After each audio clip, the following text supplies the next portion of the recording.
The Newsday continues here on One News Now. I'm Jess De Los Santos. Technical issues in air traffic system left thousands of passengers stranded on New Year's Day. The glitch may have already been resolved, but it might take time to address flight backlogs.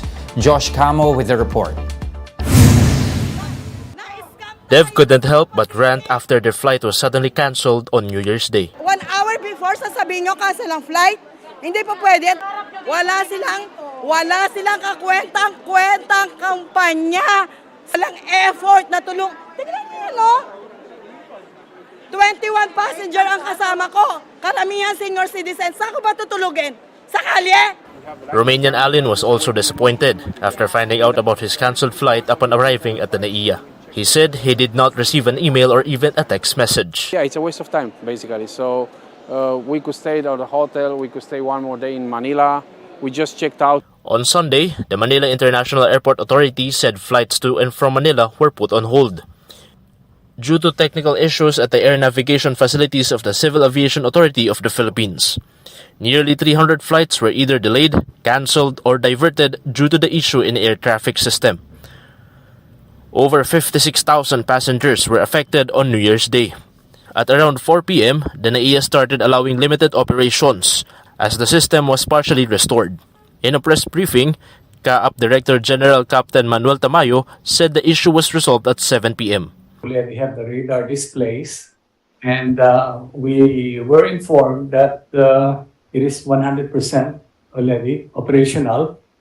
However, we still have to replace the equipment, the backup system, yung mga equipment na nasira because of this occurrence.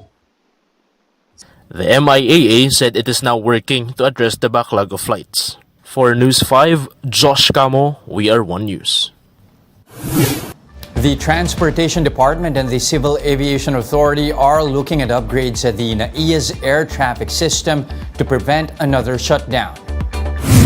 In a press conference on Sunday, CAAP says a budget of around 124 million pesos under this year's spending plan will be allocated for system upgrades.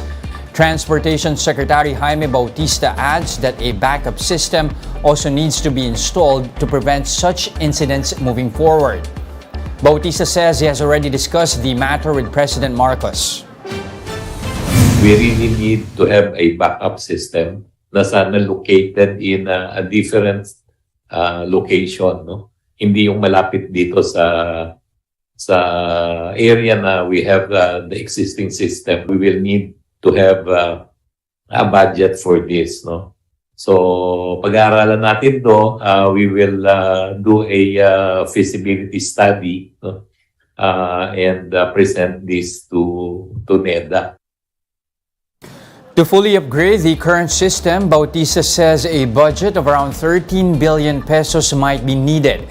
This amount is based on borrowed funds needed for the last system upgrade back in 2018. We will need a huge amount of money for this, no? I was informed that the existing system cost us around 13 billion pesos, no, in 2018, no? And we borrowed money to finance it, no, through JICA, no. Although it's a system that was introduced in 2010, na-implement natin to in 2018, no. So parang midlife na tong system na to, no, na kailangan talaga natin sigurong i-improve or i-modernize. Meanwhile, the Philippines is beefing up its COVID-19 monitoring for individuals flying in from China as the virus spreads unchecked in Beijing. The Health Department called on the directors of all centers for health development to coordinate with local agencies in monitoring border control. The DOH also directed air and maritime travel authorities to thoroughly review the health declaration forms submitted by passengers from China. This comes as hospitals and funeral homes in China are flooded with patients and COVID casualties after Beijing eased its zero COVID policy. China on Saturday reported over 7,000 new COVID-19 infections amid concerns of underreporting. We'll be back with more stories after the break. Keep it here on One News.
You're still watching One News Now. I'm Jess De Los Santos. Manila residents went all out in their New Year festivities amid the loosest restrictions yet since the pandemic hit. But authorities say celebrations in the capital are generally peaceful. Josh Camo is back with that report. Residents in Barangay 155 in Tondo, Manila have gone all out as they celebrate the New Year in the streets. This is their first public celebration in 2 years. Streets are occupied by adults and children having fun. This family even invited us to join their feast. May carbonara po, may sopas, cake, ayan. For the residents, their celebration is like no other. Naiiba kasi matanda, bata, lahat kasama sa party. Walang gulo, puro peace lang. Aside from the street party, a costume party was also held. One person was dressed as an elephant. Another strutted in butterfly wings. The more extravagant, the better. Pagbago taon sa amin, talagang nileliminate namin yung mga paputok. Kaya itong pasayaw namin, para sila makalimot na dyan. Sabik sila. Lahat gusto lumabas ng bahay para makisama sa mga kabarangay nila. While some Tondo residents celebrated without the fireworks, there are still some that sustained injuries from lighting illegal firecrackers. 8 victims were rushed to the Tondo Medical Center. One victim was hit in the ear. Nang inassess namin yung pasyente, so natapyas yung parte ng ilalim ng tenga. Then nung chinek namin yung sugat ng pasyente, may nakabaon na foreign body. Good thing wala namang major vessels sa tinamaan. The hospital is on full alert until January 6 to attend to additional fireworks-related injuries. Nag-expect din kami na maraming darating na mga pasyente, hindi lang yung mga naputukan, kundi yung mga galing sa inuman, mga vehicular accident. Despite the injuries recorded, the Manila Police says New Year's celebrations were generally peaceful and successful. They will remain on heightened alert until the end of the month, in preparation for upcoming festivities in Manila. For News 5, Josh Camo, We Are One News. The Health Department records 85 new fireworks-related injuries. The latest figure, which was recorded on Sunday, brings the total cases of firework-related cases to 137. According to the Health Department, that's 15% lower compared to the same period last year. Meanwhile, the Philippine National Police records 3 New Year revelry-related incidents. The PNP says this year's celebration is relatively safer than last year's, save for 2 incidents of indiscriminate firing in Iloilo and Quezon City. No victims were reported, while both suspects, including a member of the Philippine Coast Guard, were arrested. And here are the other headlines we're keeping our eyes on. Bus drivers at the EDSA Carousel have started charging passengers on Sunday as the Libreng Sakay program comes to an end early New Year's Day. Under the fare matrix, 15 pesos will be charged for every 5 kilometers, with an additional 2 pesos and 65 centavos for every succeeding kilometer. President Marcos released a New Year vlog featuring Vice President Sara Duterte. In the video, Marcos said he wishes for better lives for Filipinos this 2023, which he said can be achieved through unity. Duterte, meanwhile, said that she wishes for a strong, successful, and stable Philippines. And 2 lucky Filipinos welcome 2023 as multi-millionaires. That's after betting on the correct 6-digit combination in the latest Ultra Lotto 658 draw. They will share the jackpot prize of 521 million pesos. For more updates, visit News 5, the Philippine Star, and Business World online. Join us again at 9 a.m. as we continue to monitor the day's biggest stories. Visit our website, onenews.ph, for more in-depth analysis. You can also catch One News on the Signal Play app. Register for a free account now at www.signalplay.com and stream One News live anytime, anywhere. I'm Jess De Los Santos. We are One News, all sides, all the time.